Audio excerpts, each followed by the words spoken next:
Okay, video 3 of 3, 7 measurement devices. I've got them listed here, and then there's a column for property and units. So let's start with a pH meter. What does it measure? It measures pH, and depending on how you look at pH, it's a measure of how much acid there is. I'm going to call it acidity. If you just kind of switch the way you think about it a tiny bit, it measures how basic something is. So basicity. What unit is pH? It's really dimensionless. It's just a number, because all we're doing is counting particles. What does a pH meter look like? There are super fancy ones, and then there's the kind that you can just stick in the dirt to see if your dirt will grow, hydrangeas really well or whatever. Typically they have a couple wires and they give you a readout, and the pH is just a number.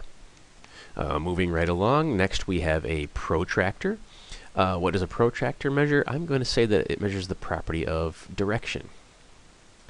And it uses degrees.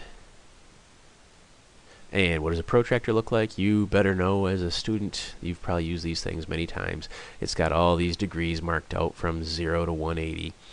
And it tells you what direction something is pointing in. Okay? Pretty easy, pretty fast. Okay, a seismometer. A seismometer, what it's measuring is, believe it or not, it's measuring distance. Distance. And I say that because here's the idea behind a seismometer. What happens is the ground, the earth moves, and that causes a mass to kind of want to stay where it is. And then this piece of paper is held here, and as the mass moves, it records the motion. So a seismometer actually measures the property of distance. And then we take that, and from that we get how much energy the earthquake had. But if we stick with just what the seismometer actually measures directly, it measures distance, and that is in meters. If you wanted to talk about the energy, then you'd be talking about joules. Next, a speedometer. That measures the property of, I guess you'd say, speed. And that is distance and time. Speed is a combination of two things. You have to move some distance over some period of time. So distance is meters and time is seconds. Typically you'll see this as meters per second. So speedometers, you've seen many of them in your days.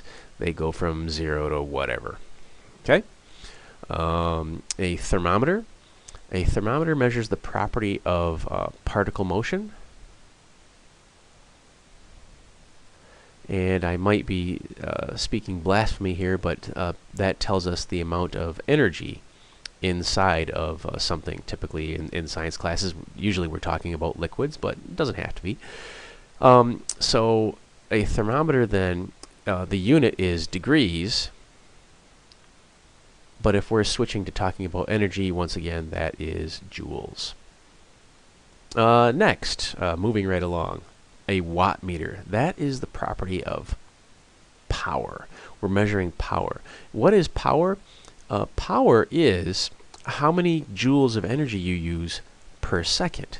In other words, joules per second, we decided to call those watts. So a watt meter, pretty nifty device. There's one called a kilowatt. I have one of these because I was curious to see how much I was paying for my different devices in my house. Like how much does the refrigerator cost me to run? How much does the TV cost me to run? You just plug in your device right here, and you can get a readout of the wattage and how much you're paying to run that device. Last one, wind vane. Wind vane is almost the same as a protractor, because it measures, it tells you direction. So right here is a very, very classy wind vane, and it tells you which way the wind is blowing. It gives you the direction.